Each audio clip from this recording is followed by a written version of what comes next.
Yan guys. Magluluto ka pala ng kape. Guys, meron tayo ditong ano bang tawag yan? Mobile Ice Coffee. Yes, sir. Yan si Isko. Ang aking pang-ilang kitang kapatid? Pang-siyam po. Pang-siyam. Yan. Patatay namin. Ito ang ating Muse. Yan. Sa nalalapit niyang dibu, meron din tayong magaganap na ice coffee. Yan.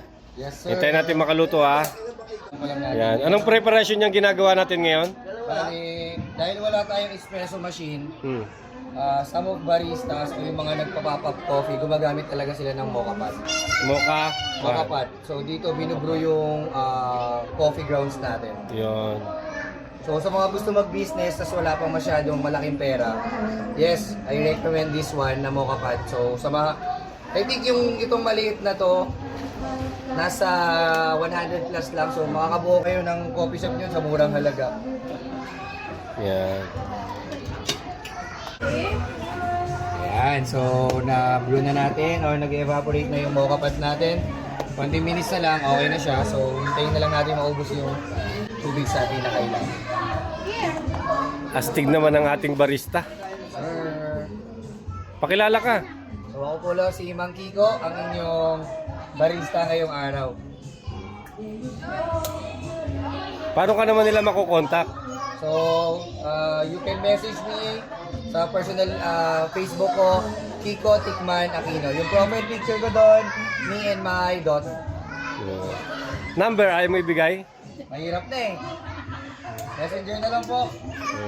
Alright, so...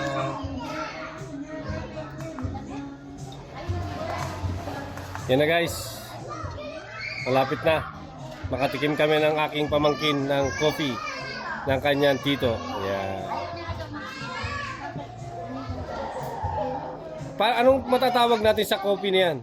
ito is basic Spanish latte. Basic Spanish latte? Wow. Oh, masarap ah. Yes, gawang Pinoy to, sir. Yun, gawang Pinoy. Paano lang to, pangmalaki ang event lang. So wala pa tayo mababanggit na presyo kung sakaling mag-avail sila ng iyong... Actually, sa store namin, ano nga pala, pa-plug ko lang yung Facebook page namin. So, paki-like and share na lang po. Kalye Cafe. K-A-L-Y Y-E-A-H tapos Cafe. So, pa-search na lang po ng Kalye Cafe. So, we have a lot of flavors, kaso hindi na ako nagdala ng mga sauce. Kaya, Spanish muna tayo ngayon. Okay, ice na lang and drinks and you will have your ice Spanish latte. Yan, ito na yung finished product natin guys. Yes sir, pastil na lang po tapos pwede na po natin inumin. Tikman na natin. Ikaw muna. Yan. Tikman mo muna para walang ano ba yung wala? Yan.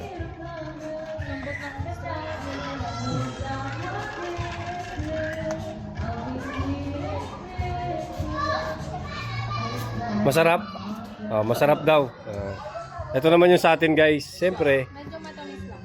Medyo matamis. So depende sweet yan. So pwede natin bawasan yung So lagyan natin ng kape pero okay na yung bowl. Guys, thank you for watching ha.